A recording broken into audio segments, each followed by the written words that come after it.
Olá, estudantes, tudo bem? Meu nome é Fernando, sou professor de História e hoje eu estou aqui com Rodrigo Barbosa de Geografia e Lucas Rio de Sociologia e nós vamos falar sobre o Afeganistão ontem, hoje e amanhã. Na aula de hoje, nós vamos analisar o processo geográfico histórico do Afeganistão e suas implicações sociológicas.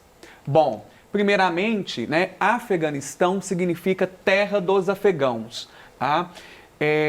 Anteriormente a gente tinha ali a bandeira da República Islâmica do Afeganistão, que vai de 2001 até 2021, que é a bandeira reconhecida internacionalmente, e a partir do dia 15 de agosto nós temos a bandeira de fato, quando da tomada do Talibã e a constituição do Emirado Islâmico do Afeganistão. Para dar prosseguimento, professor Rodrigo. Ok. Olá, estudante.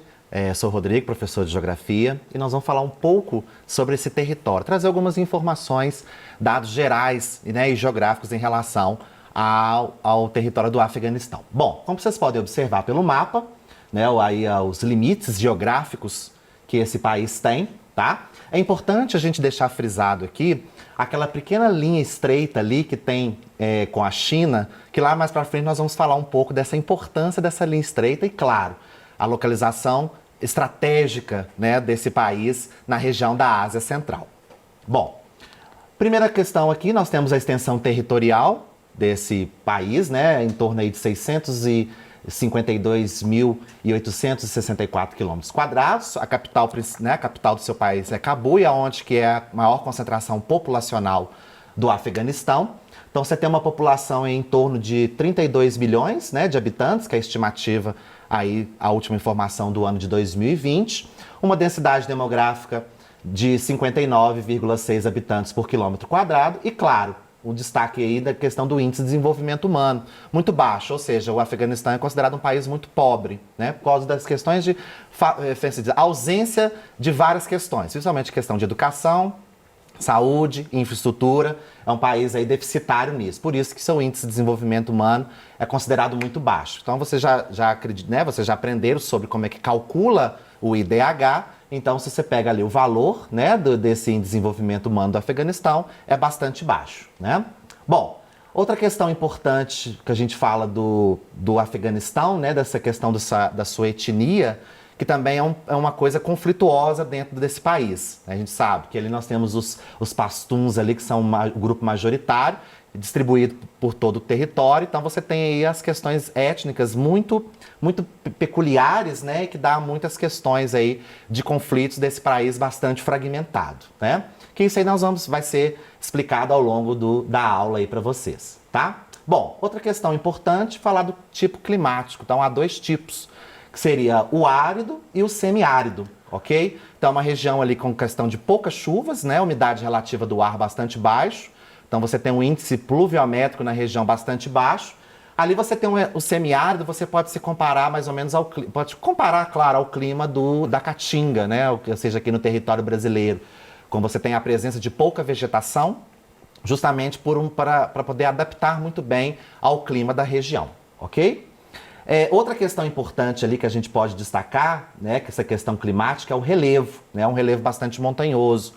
E isso também é um destaque quando você fala de conflitos no Afeganistão. Esse tipo de relevo foi muito vantajoso para alguns grupos que vivem naquela região. Foi muito vantajoso para eles, e isso porque muitos países de fora não conhecem tão bem essa região, então muitos deles aí se perderam nesse período. Mas isso é uma parte que nós vamos falar mais para frente. Mas aqui a gente pega a questão do relevo bastante montanhoso, porque o país está localizado numa área de questões de placas tectônicas, de encontros de placas tectônicas. Então, por isso que essa formação bastante montanhosa, porque ali você vai ter as regiões de elevadas altitudes ali. No caso, você tem, apesar de ter um clima árido e semiárido na parte mais baixa do relevo, nas partes mais altas podem nevar, justamente por essas elevadas altitudes da região, tá? Então, agora, colocando aqui a imagem para vocês terem uma vista bacana, interessante, lá dos relevos ali, olha, para você ver nas partes mais elevadas, você tem aí a ocorrência de neve, a precipitação de neve aí na região, mesmo tendo parte mais baixa, um clima bastante árido, temperaturas elevadas aí durante o dia. Perfeito? Bom, outra questão que a gente fala, quando eu falei lá no início sobre a população, né, do Afeganistão, a maior parcela ainda vive na área rural, tá? Ou seja, a maior parte dessa população, daqueles 32 milhões lá da população do Afeganistão, a maioria ainda vive na área rural. Ou seja, mas ainda é uma população bastante pobre, né, muito precário. Mas ainda, né, ainda produz alguns produtos ali, no caso, trigo, cevado, arroz, mais para o mercado interno do que para o mercado externo. A gente sabe que quando a gente fala de agricultura moderna, a gente fala de uma agricultura agroexportadora. Não é o caso do Afeganistão nesse sentido, porque é uma produção mais interna. Então, ainda temos uma população bastante pobre. E claro, a gente sabe que com as questões do mosaico étnico, nós falamos dessa questão dessas diferenças de etnia na região, há perseguições de alguns grupos ali. E claro, com o Talibã no domínio, a gente tem aí a produção da papoula, que é o principal produto hoje de grande importância ali que esse grupo produz. Mas ainda tem alguns pequenos produtores que ainda fazem essas produções ali, tá? E aí quer dizer, 23% desse PIB, né, que é um PIB muito baixo, quando você fala de PIB mundial, o PIB do Afeganistão é bastante baixo, vem aí da agricultura interna, ok? Bom, o Afeganistão é um país pobre e de maioria da população rural, o que torna as atividades agropecuárias aí o principal meio de sobrevivência e a base da economia afegã, né? E olha lá, ó, os dados do Fundo Monetário Internacional, né, o caso do FMI, revelam um PIB consideravelmente baixo, aí, em torno de 19,94 bilhões, ok? Pegando agora a questão de infraestrutura, a gente sabe que o Afeganistão é conhecido por essas questões de várias guerras civis, né, e isso torna a infraestrutura cada vez mais precária. Então vocês assistiram na televisão a questão das pessoas procurando o principal aeroporto da cidade de Cabul para poder fugir, né, migrar para outros lugares, por causa dessa pouca infraestrutura que tem na região. Então, olha lá, em razão dos longos anos de conflitos bélicos, né, e essas invasões, principalmente aí, estrangeiras, o Afeganistão possui uma infraestrutura bastante deficitária. E o principal modal, transporte, aí no caso do Afeganistão, é ainda o rodoviário, né, o aeroporto ainda precaríssimo, né, você tem pouquíssimos, né, no caso do aeroporto, espalhados pelo Afeganistão. Também a questão de usinas hidrelétricas, mas também há apagões comuns na região justamente por essa falta de infraestrutura e por falta de investimento por parte do governo. E claro, por ser um país, no caso de clima árido e semiárido, a água potável se torna mais restrita. E se quando você não tem essas redes de saneamento básico, ou seja, a população sofre cada vez mais com essa questão. E isso a gente vai observar ao longo da aula que a gente vai trabalhar hoje sobre essa questão da infraestrutura, né? Ou seja, e qual o futuro para isso? Ou seja, a gente sabe que há interesses aí de algumas potências que estão ressurgindo ou que estão aí ao tempo todo dominando e, claro, tem muito interesse em melhorar essa infraestrutura do Afeganistão, justamente com alguns objetivos aí por trás em relação a isso. Ok? Bom,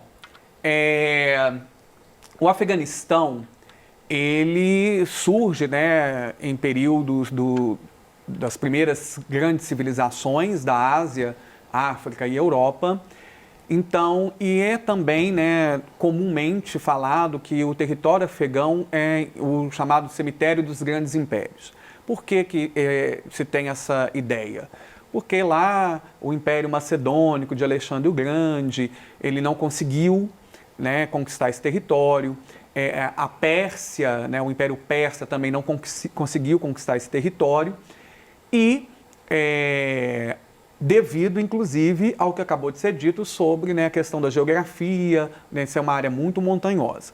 No século XIX, dentro do processo de neocolonização, a gente tem a entrada, né, do Império Britânico na região e isso entra em conflito com os interesses do Império Russo. Na época, né, a Rússia era um império czarista, né, ali no início do século XIX, e a Inglaterra, ela então torna, né, o Afeganistão uma área de protetorado, que vai entrar então em disputa com os interesses da Rússia, né, do Império Russo, e em 1917 nós temos, né, a Revolução Socialista, a introdução, né, do governo bolchevique, e o governo bolchevique, né, o governo socialista e da formação da União Soviética vai entrar em acordo com os britânicos e em 1921 a gente tem a saída dos britânicos, né, a formação da monarquia, porém né, principalmente através dos aliados, que eram os iranianos, né, os persas, a Inglaterra ainda mantém, né, a sua interferência econômica e política na região.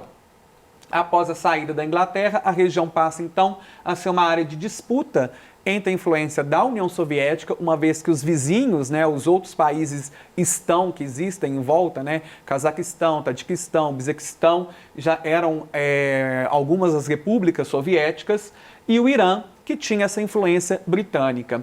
A partir da década de 60, o governo afegão passa então a adotar chamadas políticas seculares, ou seja, né, políticas não religiosas, como, por exemplo, o voto feminino, que entra na Constituição de 1964. Isso vai ter, né, uma grande importância, porque essas políticas de secularização, elas vão ser muito apoiadas pela população mais urbana. Porém, um país montanhoso, né, com bastante áreas isoladas, e aí a formação de aldeias, de clãs, né, de grupos nessas regiões, esses grupos não são ouvidos, esses grupos não são levados em considerações os seus tradicionalismos culturais e religiosos, então isso acaba gerando já um embate civil entre esse tradicionalismo desses grupos rurais com essa ideia de modernização, essa ideia, né, de secularização que está mais ligada às grandes cidades, aos grandes centros urbanos. As políticas seculares eram vistas como negativas por nesses grupos sociais que se identificavam como essas políticas seculares sendo uma supressão da cultura local e imposição de uma cultura estrangeira, principalmente ligada aí, né, a essa cultura ocidental, né, inglesa, estadunidense. Ok? Então, pegando o gancho aí com o professor Fernando, a gente tem que lembrar também que o Afeganistão ele é uma monarquia até os anos 70. E essa secularização, né, essa ocidentalização da sociedade afegã, ela ocorre de cima. Então, ela começa pelas elites e pelas classes médias urbanas, né? Até 1973, o afegão tinha um rei, era uma monarquia. E é esse rei que vai abrir o país para a ocidentalização. Ele vai criar, por exemplo, a primeira universidade em Cabul. Né? Sob o governo dele que eles vão promulgar a primeira constituição, né, do Estado moderno afegão, né, que ainda é uma monarquia, a gente não pode esquecer disso. E isso vai afetar os costumes do país. Então, a partir de 64, ocorre o fim da obrigatoriedade do uso do véu e da burca pelas mulheres muçulmanas, né? E as mulheres passam a ter o direito ao voto, né? E à educação e ao trabalho. Elas não tinham antigamente. Então, só para a gente dar uma olhadinha aqui nessa foto, essa foto é uma foto de mulheres de classe média de Cabul nos anos 70, provavelmente universitárias. Então, o ambiente urbano do Afeganistão nessa época era um ambiente bastante, digamos assim, familiar ao que a gente está acostumado com uma cidade ocidental, né? Mas essa modernização, por vir de cima, justamente, ela começou principalmente nas classes mais altas e nos centros urbanos. E o Afeganistão, um país extenso, né, professor? Acho que ele tem o quê? O tamanho de Minas Gerais, mais ou menos? Em torno do tamanho de Minas Gerais. É um país que tem um território grande, né? Tinha uma grande população rural. E o poder e a política nesse meio rural, eles eram muito similares ao que a gente poderia falar de uma organização política feudal.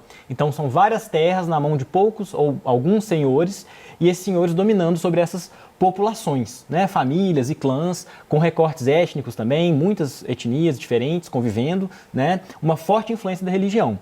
Só que essa modernização do Afeganistão, ela gera um paradoxo, porque na mesma época em que ela está no seu ápice, é quando acontece uma crise de fome na região, nos anos 70, no início dos anos 70, 71, 72, existe uma grande crise de fome no meio rural afegão.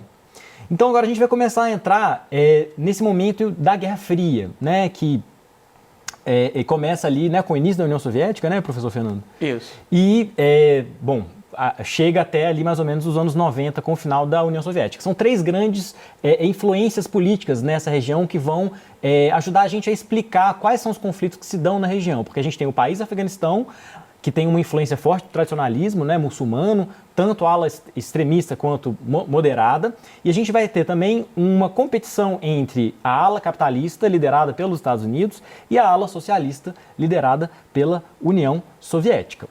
Bom, lembrando ali, né, gente, que a Guerra Fria ela começa com o final da Segunda Guerra Mundial E quando fala, né, dessas influências, a gente tem que lembrar também que o Paquistão é uma área muçulmana, Pashtun, né, que é a etnia majoritária do Paquistão e do Afeganistão. Tá? Em 1973, a gente tem um golpe de Estado, né, chamado Revolução de Saul, que vai por fim à monarquia, né, dando início à República Afegã. O Daoud Khan, né, que é o primo do rei Zahir, é o que depõe, se declara presidente, e a partir daí, com o apoio do Exército e do Partido Democrático do Povo Afegão, o PDPA, nós vamos ter, né, uma aproximação, né, com a União Soviética, porque, né, o PDPA, né, era o Partido Comunista do Afeganistão. Tá? A Revolução Comunista do Afeganistão, em 1978, o Lucas vai falar sobre isso. Bom, a gente tem esse período monárquico que vai até 73, a gente tem essa crise de fome profunda no Afeganistão, e aí a gente tem o golpe, que é o primo do rei, né, que tira o rei do poder e coloca uma república apoiado pelo Partido Comunista Afegão e pela União Soviética. Então, essa questão da fome, da desigualdade social, mobiliza os setores mais à esquerda do país, né, nesse primeiro golpe. Só que esse presidente, esse autoproclamado presidente, ele começa a se afastar da visão mais comunista de gerência de Estado. E aí ele sofre um outro golpe, e aí sim é um golpe comunista com a Revolução de 78. Né? Bom, a Revolução Comunista, né, do Afeganistão, ela visa superar essa questão da desigualdade social e da fome. E eles promovem um golpe de Estado, tiram o presidente e querem promover algumas mudanças. Então, eles promovem o Estado laico, né, que é a redução do papel da religião na vida pública, uma reforma agrária, uma redistribuição das terras no interior, a igualdade de gênero, né, que caracteriza essas gestões mais comunistas de Estado, né, um controle do capital financeiro, proibindo os juros, né, e o estabelecimento de um sistema público de educação laico. Bom, ao mesmo tempo, né, que o comunismo vai sendo implantado no Afeganistão, vai ocorrer a Revolução Islâmica no Irã, que tem uma característica teocrática, né, uma característica religiosa. Então isso acaba, né, gerando no Partido Comunista um medo de influência no Afeganistão. Então, por causa disso, o Partido Afegão, que está iniciando, né, o Partido Comunista que está iniciando o poder, ele vai solicitar a ajuda da União Soviética. No contexto, então, da Guerra Fria, com essa solicitação de ajuda, né, feita pelo governo afegão, os Estados Unidos entra apoiando os grupos rebeldes, vai começar a financiar os grupos rebeldes que são contrários ao governo comunista no Afeganistão, que está sendo agora, né, apoiado diretamente pela União Soviética. Então, de um lado, dentro do Estado, a gente vai ter os rebeldes apoiados pelos Estados Unidos e do outro, o governo, né, com o Partido Comunista apoiado pela União Soviética. E esse financiamento, treinamento e armamento dos grupos Mujahideen, né, que é o nome deles, que significa combatentes, ele vai se chamar Operação Ciclone. Então, a partir de 79, todos esses grupos vão ser apoiados pelos Estados Unidos para diminuir a influência soviética na região. E então, da mesma forma, ocorre essa aproximação do governo com a União Soviética, que também vai começar a apoiar o governo nessa luta pelo Estado. Ocorre então, em 79, a intervenção soviética. E, a pedido do próprio Estado afegão, o Exército Vermelho entra em ação. A União Soviética manda seus exércitos para dentro do Afeganistão e começa aí um período de guerra civil que vai durar 10 anos, que vai ser os Mujahideen, apoiados pelos Estados Unidos, contra o exército afegão e o exército soviético, né, no território.